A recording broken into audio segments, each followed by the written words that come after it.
it is better you hush the devil at the door than allowing him enter first and destroy a whole lot before you start chasing him out. Because welcome back to my channel. So this is Nelly, and you guys know me now, Ella.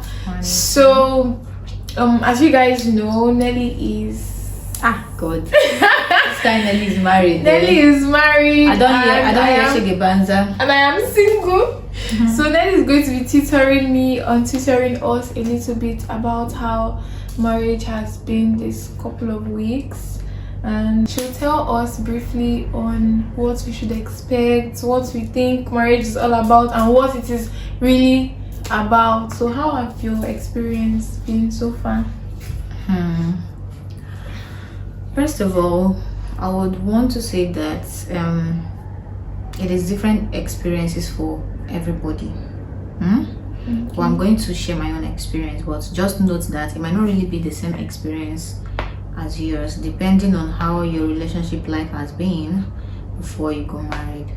So that is it. For me, I haven't really been in so much intimate relationship with anybody that involves sexual acts and all of that. Like, let me not say sexual acts.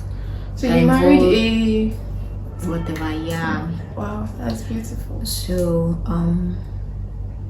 for me, I'll be like, it's just a whole new stuff for me, honestly, because I've come to experience what sex life is actually all about. Then, and in fact, the experience is just on another level. Honestly, I don't even know how to express how I really feel, but I'll just tell you that marriage is a beautiful thing, especially when you have an understanding partner. Because trust me, the same way you're diving right into relationships, especially those that have intimacy with their partners, that's with their boyfriends, there's nothing there like it's the same thing. The only difference is that you're not living with this person. Like, you're not living with this person, so it's just the same thing. But you understand? Saying it's the same thing, don't you think people like change after marriage, or the same way people are in relationship? Is it the same way? Okay, that part, no. Like the same thing I'm talking about is the feeling of intimacy. But on the other hand, when you're married, like, there are certain things you can't do. For me, my kind of person, probably when I'm walking on the way and let's say, you know, all these agbero conductors and all of that, maybe you have a clash with one of them as per because of your balance change and all of that, and you be like, are you mad? Give me my change now. You get that kind of thing. Yes. But now, like, I feel like marriage makes you calmer. Yes, marriage makes you calm. Marriage makes you become more articulate, become like, in fact, you first of all, you respect yourself a lot. Like, when you're married, you as a person, you will start respecting yourself, because if you don't respect yourself, others will not respect you. You understand? So the thing is that a lot of things you don't do a whole lot, because you'll be thinking about your partner at every single moment. Like, if I do this, what will he say, or how will he feel about it? It's no longer about you alone, it's about you too. Whatever decision you're making, he has to be carried along. So it is a whole lot. And on the other hand, it's not a whole lot. It's not a whole lot in the sense that if your partner is understanding, it will be very easier for you. But if your partner is not understanding, that's when you feel like marriage is something else. And I've heard a lot of people say that marriage like limits them to achieving their goals, achieving their careers. But for me, it's not the same. Like, you can imagine, I'm here today, and why? Because I'm a YouTuber, I want to grow my channel and all of that. And there are a lot of people that when they get married, this is their part of life. So many restrictions. Yes, will be cut short. And trust me, if I even see a movie role to audition for and I pass, I will definitely go for that. A decent movie role. I'll definitely go. So that is that, because on a norm, even if I'm single, I would always go for a decent movie role as well.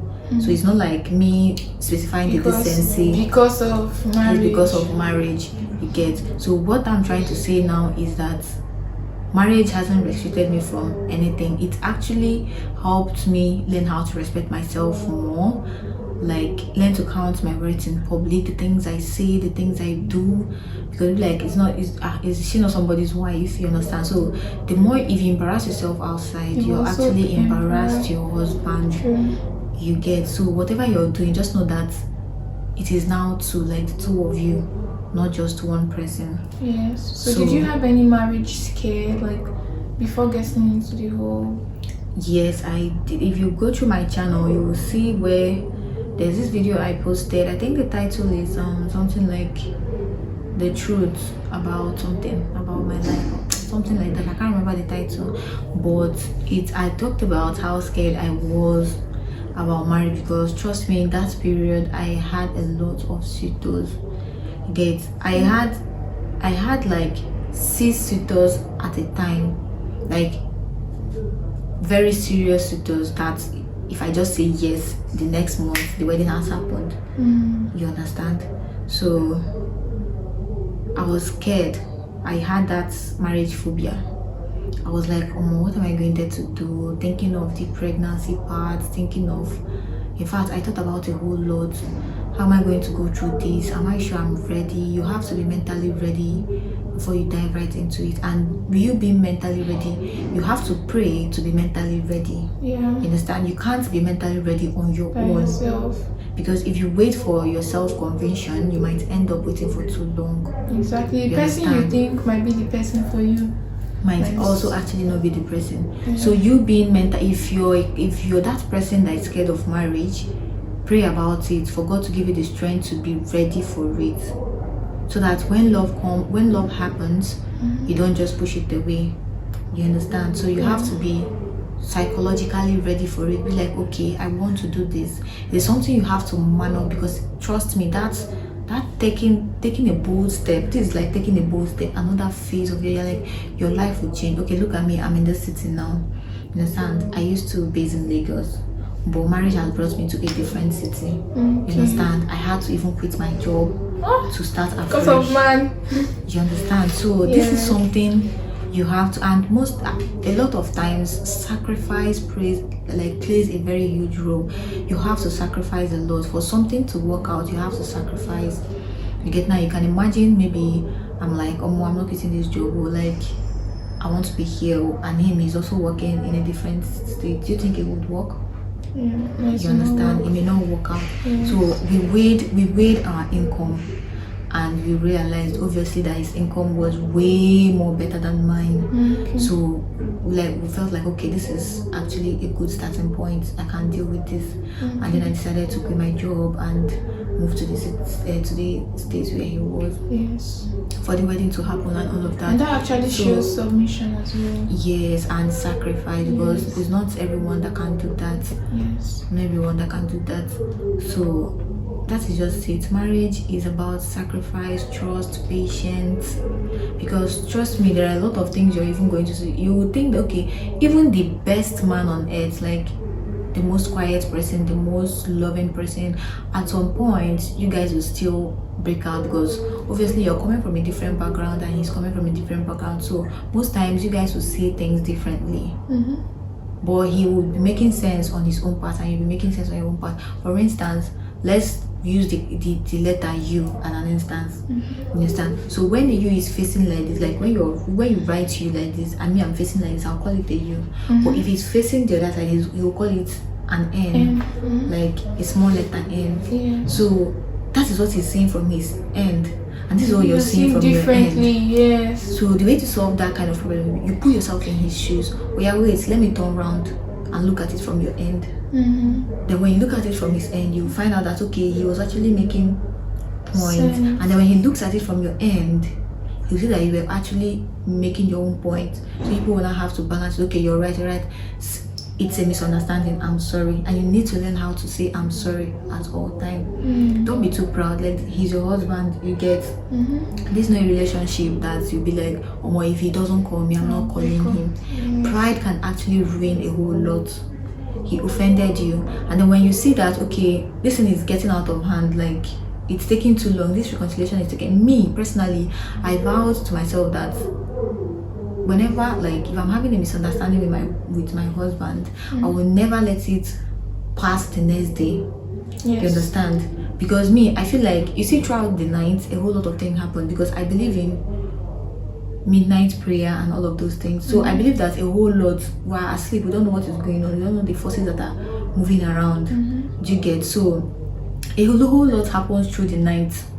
Do you get? So I don't let it pass through the night. I'll find a way to reconcile with him before we go to bed. Because I know my husband very well. He might mess up his, like, brain and all of the, like, the way he thinks, and so a whole lot.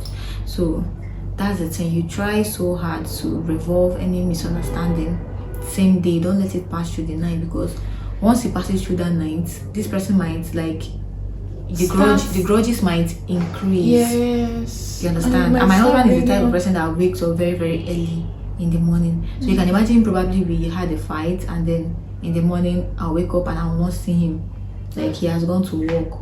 No, it wouldn't make sense. It can ruin someone's day. There might be a business that he might, like, a business proposal that he might close that day, but because he didn't go out of the house with, like, happiness, do you understand, he might be so unhappy that when calls trooping, like, I'm not picking this call safe, like, it can ruin his day. And people will lose money, and, like, a whole lot can happen within just that few space.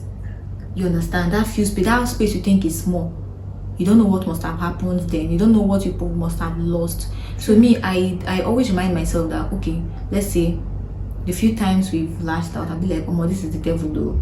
Devil, you're not winning. It is better you hush the devil at the door than allowing him enter first and destroy a whole lot before you start chasing him out. Because he must have destroyed one or two things before you realize. So it's better you stop him at the door. Before he even enters your home, stop him at the door and then act upon it. Don't even let it happen. You get? So that is the little advice I have for everyone that is watching this video right now. Thank you very much. You have learned a whole lot though, as single me. So when the time comes, I'm going to imbibe these practices. Thank you very much, Nelly. You're welcome. You guys should not forget to subscribe to her channel, Nelly and Dozy. I'm going to be putting it in the description. Thank you very much for watching, guys. I hope you learned one or two today. Bye. Bye, guys.